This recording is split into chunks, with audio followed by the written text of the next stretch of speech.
మరోవైపు సాయంత్రం 5 గంటలకు కాంగ్రెస్ ముఖ్య నేతలు గాంధీ భవన్ లో సమావేశం కానున్నారు. విజయబేరి బస్సు యాత్రపై నేతలు చర్చించనున్నారు.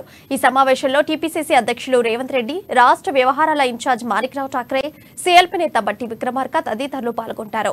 ఈ సమావేశానికి ప్రత్యేక ఆహ్వానితులుగా మహారాష్ట్ర మాజీ CM Ashok Chavan, Karnataka deputy CM DK Shivakumar, Karnataka మంత్రి బోసరాజు హాజరు కానున్నారు. డీకే శివకుమార్ శనివారం ఎన్నికల ప్రచారంలో పాల్గొననున్నారు. వికారాబాద్ నుంచి చేవెల వరకు ప్రచారంలో ఆయన పాల్గొనున్నారు.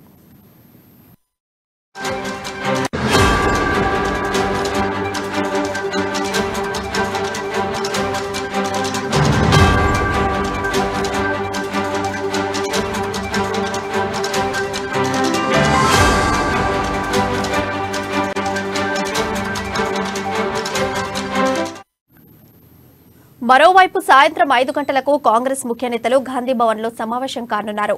విజయబేరి బస్సు యాత్రపై నేతలు చర్చించనున్నారు. ఈ సమావేశంలో టీపీసీసీ అధ్యక్షులు రేవంత్ రెడ్డి, రాష్ట్ర వ్యవహారాల ఇన్ఛార్జ్ మాణిక్రావు ఠాక్రే, సీఎల్పీ నేత బట్టి విక్రమార్క తదితరులు పాల్గొంటారు. ఈ సమావేశానికి ప్రత్యేక ఆహ్వానితులుగా మహారాష్ట్ర మాజీ CM Ashok Chavan, Karnataka deputy CM DK Shivakumar, Karnataka మంత్రి బోసరాజు హాజరు కానున్నారు.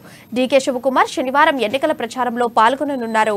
వికారాబాద్ నుంచి చేవేల వరకు ప్రచారంలో ఆయన పాల్గొనున్నారు. ఇక ఇదే అంశంపై మరింత సమాచారం మా ప్రతినిధి హరీష్ లైవ్ ద్వారా అందిస్తారు. హరీష్, చెప్పండి, అప్డేట్స్ ఏంటి?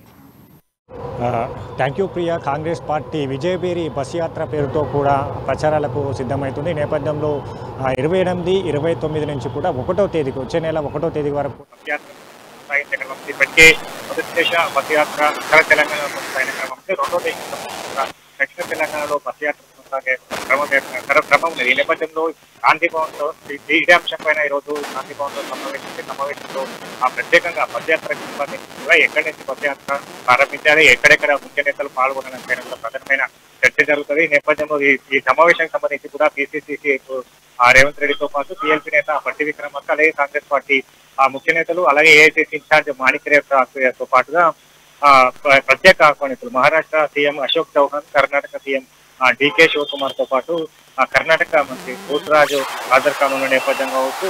ఎన్నికల ప్రచారంలో భాగంగా కూడా వికారాబాద్ నుంచి చేవేల వరకు కూడా ఆయన డీకే శివకుమార్ బస్ యాత్రలో పాల్గొనే అవకాశాలు కనిపిస్తున్నాయి. ప్రధానంగా ఇప్పుడు ఏదైతే 28 నుంచి కూడా బస్ యాత్ర కొనసాగుతున్నట్టుగా ఇప్పటికే పీసీసీ ప్లాన్ చేస్తున్న నేపథ్యం కావచ్చు. 28, 29 నుంచి కూడా 1వ తేదీ వరకు వరుసగా అగ్రనేతలు కూడా ఈ బస్ యాత్రలో పాల్గొనున్న నేపథ్యం. 28న ప్రియాంక గాంధీ 2వ బస్ యాత్రకు సంబంధించి కూడా ప్రియాంక గాంధీ కావచ్చు, రాహుల్ గాంధీ కావచ్చు అగ్రనేతలతో పాటుగా ఏఐసీసీ అధ్యక్షుడు మల్లికార్జున ఖర్గేతో పాటు కర్ణాటక ముఖ్యమంత్రి డీకే శివకుమార్ బస్ యాత్రలో పాల్గొన్న నేపథ్యం కావచ్చు. 28న సిద్దిరామయ్యకు సంబంధించి కర్ణాటక ముఖ్యమంత్రి సిద్దిరామయ్య 28కి సంబంధించిన బస్ యాత్రలో పాల్గొంటారు. బస్ యాత్రకు సంబంధించి కూడా బస్ యాత్ర ప్రారంభించే క్రమం ఉంది. 29న 31వ తేదీన ప్రియాంక గాంధీ బస్ యాత్రలో పాల్గొన్న నేపథ్యం, అలాగే 1వ తేదీన రాహుల్ గాంధీ బస్ యాత్రలో పాల్గొన్న నేపథ్యం. ప్రధానంగా దక్షిణ తెలంగాణకు సంబంధించి కూడా ఉమ్మడి మెదక్ జిల్లా, మహబూబ్ నగర్ జిల్లా,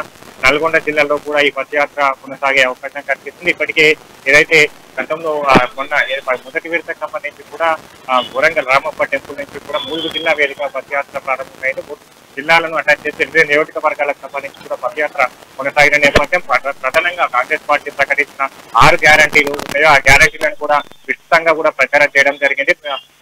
ఏదైతే ఇప్పటికే మేనిఫెస్టోకి సంబంధించిన అంశాలు కావచ్చు, అక్కడ రాహుల్ గాంధీ అక్కడ నిరుద్యోగులతో కావచ్చు, రైతులతో కావచ్చు, ఇక్కడ ఏదైతే చెరుకు పంట రైతులతో కావచ్చు, పసుపు రైతులతో కావచ్చు, వాళ్ళకు సమస్యలు అడిగి తెలుసుకునే ప్రయత్నించారు. కాంగ్రెస్ పార్టీ సంబంధించి కూడా వాళ్ళకు సమస్యల పైన ఏ విధంగా భవిష్యత్తులో అధికారంలోకి వచ్చిన వెంటనే సమస్యలు పరిష్కరించే దిశగా కూడా వాళ్ళ సూచనలు కూడా చేయడం జరిగింది. ఇప్పటికే ఆ డిక్లరేషన్లు కూడా ఇవ్వడం జరిగింది. ప్రధానంగా వాటి ఎన్నికలు సమీపిస్తున్న తరుణంలో కూడా ఇంకా కొన్ని రోజులే ఎన్నికలు జరుగుతున్న నేపథ్యంగా వచ్చి పూర్తిగా ఎన్నికల సిద్ధంగా ఉండాలి. తెలంగాణలో సంబంధించి కూడా పూర్తిగా ప్రచారాలను ఈ బస్ యాత్రల ద్వారా కొనసాగించే క్రమంలో అగ్రనేతలంతా కూడా వస్తున్న నేపథ్యం కావచ్చు. ఇప్పటికే డిక్లరేషన్లు ప్రకటిస్తున్న నేపథ్యం కావచ్చు.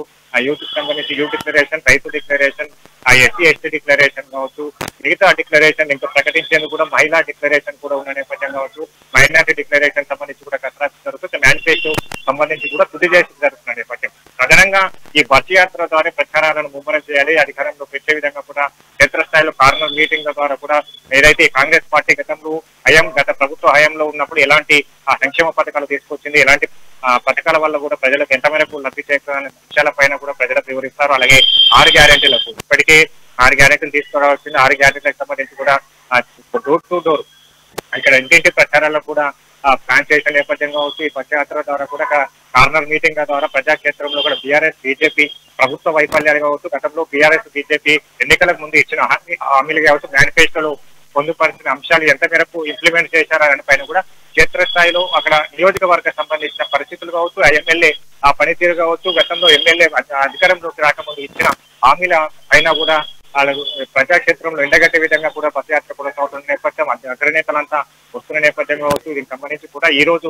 గాంధీ భవన్ వేదిక కూడా ఇదే అంశాలపైన కూడా చర్చ జరుగుతుంది. ప్రధానంగా ఎక్కడి నుంచి ఏ నియోజకవర్గం నుంచి కూడా పదయాత్ర ప్రారంభించాలి, ఎక్కడి వరకు కొనసాగించాలి దానిపైన కూడా పూర్తిగా ఈ రోజు కసరత్తు జరుగుతుంది. రేపటి నుంచి కూడా పదయాత్ర కొనసాగే అవకాశం కనిపిస్తుంది. ప్రధానంగా మనం చూసుకుని అంటే ఇప్పటికే కర్ణాటక సంబంధించి కూడా ఇదే ఇంప్లిమెంట్ అక్కడ చేసిన నేపథ్యం కావచ్చు, అక్కడ 5 గ్యారెంటీలు ఇచ్చిన నేపథ్యం, దాన్ని కూడా పదయాత్ర ద్వారా కొనసాగించి ప్రజలకు చెప్పే ప్రయత్నం చేసిన నేపథ్యం కావచ్చు. అదే ఇంప్లిమెంట్ ఇక్కడ అమలు చేసిన నేపథ్యంలో ఈ పదయాత్రను పెద్ద ఎత్తుగా ఉండాలి అంటే ఒక్క రోజు అగ్రనేతలంతా కూడా ఇక్కడే ఉండే నేపథ్యం కావచ్చు. ప్రధానంగా ఈ నెల అంటే 5 రోజుల పాటు కూడా పదయాత్ర కొనసాగుతున్న నేపథ్యంలో కూడా అగ్రనేతలు తెలంగాణలో ఉండబోతున్నారు. ఇంకా పదయాత్రకు సంబంధించి కూడా మిగతా నియోజకవర్గాలకు సంబంధించి మరో పదయాత్ర చేసే అవకాశం కనిపిస్తుంది. ప్రధాన ఎజెండాగా ఏదైతే డిక్లరేషన్లు కావచ్చు, ఇప్పుడు మేనిఫెస్టో పొందుపరుస్తున్న అంశాలు కావచ్చు, ఇప్పటికే గృహలక్ష్మి కింద 2500 మహిళలకు ఆర్థిక సహాయం కావచ్చు, 500 గ్యాస్ సిలిండర్ కావచ్చు, మిగతా ఏదైతే మహిళలకు సంబంధించి ఆర్టీసీలో ఉచిత ప్రయాణం లాంటి మేనిఫెస్టోలో పొందుపరచబోయే అంశాలు కావచ్చు, పసుపు కుంకుమ పథకం పేరుతో కూడా 1 లక్ష పదాలతో పాటుగా తులం బంగారం ఇస్తున్నట్టుగా కూడా రాహుల్ గాంధీ చెప్పిన పరిస్థితి నేపథ్యంలో ఇంకా మేనిఫెస్టోలకు సంబంధించిన పొందుపరిచిన అంశాలపైన కూడా ఇక్కడ ఇక్కడ కంట్రోల్ రూమ్ ఏర్పాటు చేయడం జరిగింది. అక్కడ ఇతర సంబంధించిన అన్ని సామాజిక వర్గాల కుల సంఘాలు కావచ్చు, నిరుద్యోగులు కావచ్చు, ఇతరులంతా కూడా కాంగ్రెస్ మేనిఫెస్టోలో పొందుపరిచిన అంశాలపైన కూడా వినతి పత్రం ఇవ్వడం జరుగుతుంది.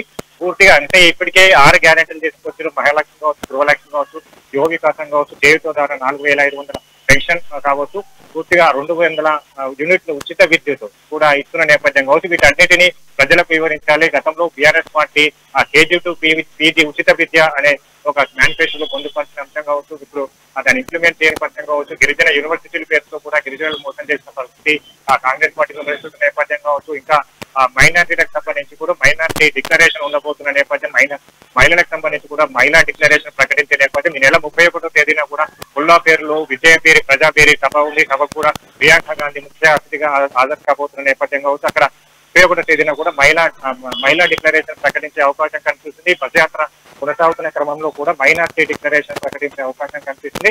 ప్రధాన ఎజెండాగా ఏదైతే బీఆర్ఎస్ ని గద్దదించేందుకు కాంగ్రెస్ పార్టీ ఇప్పటికే తన వ్యూహాలకు పదును పేరుతున్న క్రమం కావచ్చు, దరఖాస్తుల ప్రక్రియ నుంచి కూడా ఈ రోజు జరుగుతున్న అభ్యర్థుల కసరత్తు, ఎంపిక కసరత్తు వరకు అన్ని వ్యూహాత్మకంగా ఉన్నది. సర్వే రిపోర్ట్ల ఆధారంగా కూడా అభ్యర్థులను ఎంపిక చేస్తున్న ప్రక్రియ కనిపిస్తుంది.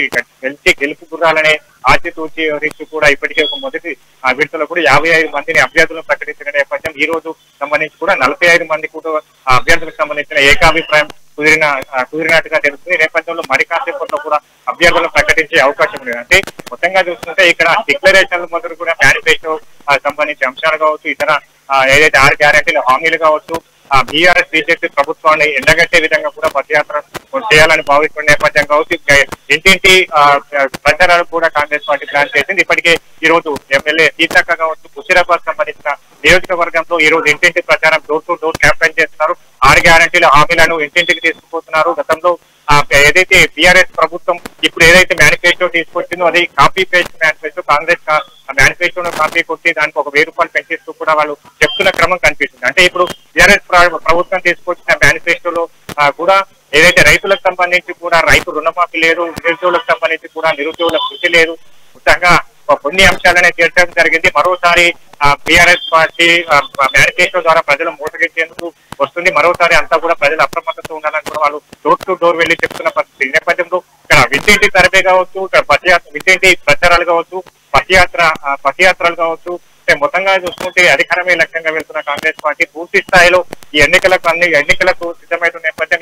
ఈ అన్ని ఎన్నికలకు ఉన్న 30 రోజుల పైగా ఈ రోజులన్నిటిని కూడా ప్రచారాలను ముమ్మరం చేయాలి. ఖచ్చితంగా గెలిపే లక్ష్యంగా వెళ్తున్న నేపథ్యంలో ఆ నియోజకవర్గానికి సంబంధించి కూడా అభ్యర్థులను ప్రకటించే అవకాశం కనిపిస్తుంది. ఈ రోజు రేపటి నుంచి కూడా బస్సు యాత్ర కొనసాగుతుంది. అక్కడ నియోజకవర్గ అభ్యర్థికి సంబంధించిన కూడా పూర్తిగా వివరించే నేపథ్యం కావచ్చు, ఇక్కడ ఇప్పుడు కొనసాగుతున్న ఎమ్మెల్యే వైఫల్యాలు కావచ్చు, ఇతర అభివృద్ధి కార్యక్రమాలకు సంబంధించి కూడా పూర్తిగా అక్కడ నియోజకవర్గ కార్యాలయ మీటింగ్ లో ఎండగట్టే విధంగా కూడా ఈ బస్సు యాత్ర కొనసాగే అవకాశం అయితే ఉంది.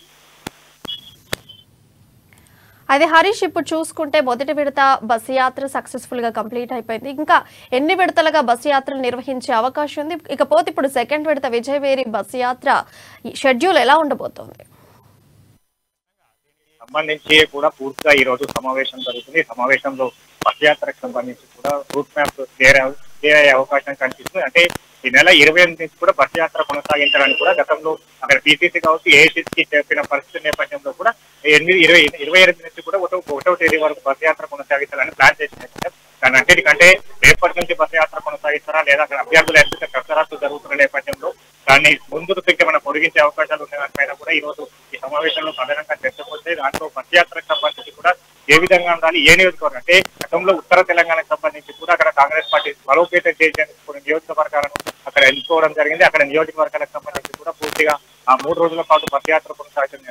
దక్షిణ తెలంగాణకు సంబంధించి కూడా దక్షిణ తెలంగాణలో కూడా బలోపేతం చేస్తుందని కాంగ్రెస్ పార్టీని తీసుకొచ్చే మేనిఫెస్టో కావచ్చు, ఇతర అంశాలను వివరించేందుకు ప్రచారాస్తాలను కూడా దక్షిణ తెలంగాణ ముమ్మరం చేసేందుకు కూడా ఇక్కడ ఆ ఉమ్మడి జిల్లాలను కూడా ఎంచుకోవడం జరిగింది. ఇక్కడ ఈ ఉమ్మడి జిల్లాలకు సంబంధించి కూడా ఏ నియోజకవర్గంలో బస్ యాత్ర చేపట్టాలి, ఎక్కడి వరకు కొనసాగించాలి, ఇంకా అగ్రనేతలు ఎవరైనా వచ్చే క్రమంగా వచ్చి ఇక్కడ ఎన్నికలకు సమీపిస్తున్న తరంలో కూడా సోనియా గాంధీని ఆహ్వానించి మేనిఫెస్టో ప్రకటించే నేపథ్యంగా వచ్చి ఇక్కడ మేనిఫెస్టో సంబంధించి కూడా రాహుల్ గాంధీ ప్రకటించడానికి పైన కోణంలో కూడా సమావేశంలో చర్చకొస్తే ప్రధానంగా బస్ యాత్రకు సంబంధించి కూడా మొన్న 8 నియోజకవర్గాలకు సంబంధించి కూడా బస్ యాత్ర కొనసాగిన నేపథ్యం కావచ్చు, ఇప్పుడు 5 ఉమ్మడి జిల్లాలకు సంబంధించి కూడా బస్ యాత్ర కొనసాగుతున్న నేపథ్యం మిగతా నియోజకవర్గాలకు సంబంధించి కూడా ఏదైతే కాంగ్రెస్ పార్టీకి సంబంధించి ఖచ్చితంగా గెలిచి తీరాలకు వెళ్తారో ఆ నియోజకవర్గానికి సంబంధించి కూడా ఒకసారి ప్రచారాలు చేసిన మొత్తంలో కూడా అభ్యర్థి ఖచ్చితంగా గెలుస్తారనే నియోజకవర్గాలను ఎంచుకోవడం జరుగుతుంది. ఆ నియోజకవర్గాలకు సంబంధించి కూడా పూర్తిగా మిగతా అంటే 3వ విడత కూడా బస్ యాత్ర ఉండే క్రమం కనిపిస్తుంది. ఎందుకంటే 4 రాష్ట్రాల ఎన్నికలకు సంబంధించి కూడా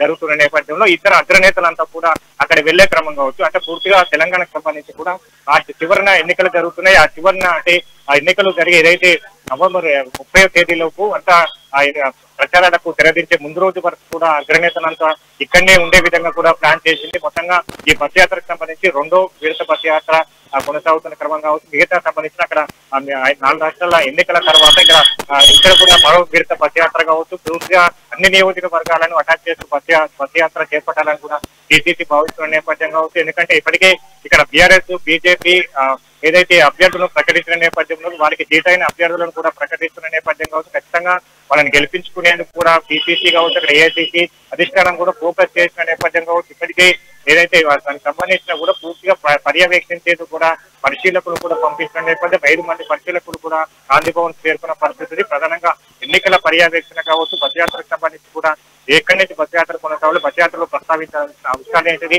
తెలంగాణలో గత పరిస్థితులు ఏంటి, గతంలో కాంగ్రెస్ పార్టీ హయాంలో ఉన్నప్పుడు చేసిన అభివృద్ధి కార్యక్రమాలు, సంక్షేమ పథకాలు కావచ్చు, మొన్న బీఆర్ఎస్ ప్రభుత్వం 9.5 ఏళ్ల కాలంలో చేసిన అభివృద్ధి పథకాల పైన కూడా పూర్తిగా ప్రజలకు వివరించే విధంగా కూడా బస్ యాత్ర కొనసాగుతుంది.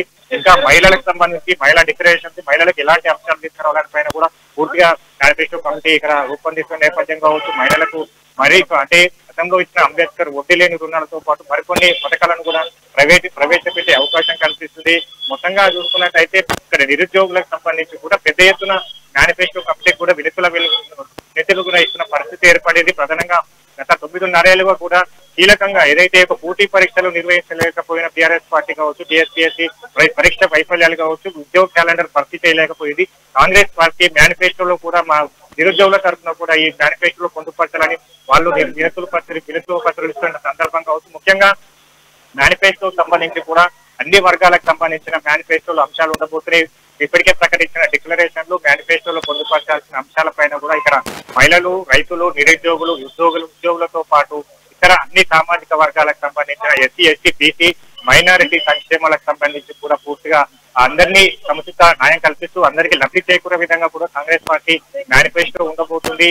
ఈ నేపథ్యంలో ఈ మేనిఫెస్టోలో అంశాలన్నిటి కూడా ఫైనల్ కాబోతున్న నేపథ్యం ఈ మేనిఫెస్టోకి సంబంధించి సోనియా గాంధీతో అనౌన్స్మెంట్ చేయాలా, రాహుల్ గాంధీతో అనౌన్స్మెంట్ చేయాలని కూడా పిసిసి నేతలు ఈ రోజు సమావేశంలో చర్చిస్తున్నారు. ప్రధానంగా అన్ని అంశాలతో కూడిన మేనిఫెస్టో కావచ్చు, ఇప్పటికే ఇచ్చిన డిక్లరేషన్లు కావచ్చు, రెండో విడత బస్ యాత్రలో ప్రజలకు చేరువేయాలి, ప్రజలకు వివరించే విధంగా ఉండాలి. గతంలో బీజేపీ టీఆర్ఎస్ పార్టీ ప్రభుత్వం తీసుకొచ్చిన దళిత బంధు కావచ్చు, గిరిజన పోడు భూముల పట్టాలు కావచ్చు, అసైన్ ల్యాండ్ పంపిణీ కావచ్చు, ధరణి పోర్టల్ వల్ల కూడా రైతులు నష్టపోయిన పరిస్థితి ఉంది, ఉద్యోగాలు నిర్వహించలేకపోయింది. ఏదైతే గురుకులాలు ఏదైతే మైనార్టీ యూనివర్సిటీలు అని చెప్పింది, అలాగే అట్లాంటి కేజీ టు పీజీ ఉచిత విద్య అని చెప్పిన నేపథ్యం కావచ్చు, 2 లక్షల ఉద్యోగుల భర్తీ అనే నేపథ్యం కావచ్చు, ఇందులో అన్నిటినీ వైఫల్యం చేయింది. ఇక్కడ దళిత బంధుకు సంబంధించి కూడా 30% కమిషన్ ఇచ్చిన నేపథ్యం కావచ్చు, అలాంటి ఇష్యూస్ అన్నిటి కూడా ప్రజలకు వివరిస్తారు. డబుల్ బెడ్రూమ్ అంశంలో కూడా ఇప్పటికీ డబుల్ బెడ్రూమ్ కూడా అందరికీ కేటాయించలేని పరిస్థితి ఉంది. ఆ నియోజకవర్గాల్లో ఆ డబుల్ బెడ్రూమ్ ఎంతవరకు లబ్ధి చేకూరి గతంలో కాంగ్రెస్ పార్టీ అధికారంలో ఉన్నప్పుడు ఇందిరమ్మ ఇల్లు ఎంతవరకు తీయగలిగింది, గతప్పుడు అధికారంలోకి వచ్చిన వెంటనే కూడా ఇందిరమ్మ ఇల్లు ప్రకటిస్తున్న నేపథ్యం కావచ్చు. ఇక్కడ బలిదేశ ఉద్యమకారులకు సంబంధించి కూడా 2500 గజాలతో పాటు 25,000 పెన్షన్ ఇస్తున్న నేపథ్యం కావచ్చు. అంటే అన్ని వర్గాలకు సామాన్యం కల్పిస్తూ కాంగ్రెస్ పార్టీ మేనిఫెస్టో రూపొందించింది. ఇక్కడ డిక్లరేషన్ రైట్, థాంక్యూ హరీష్.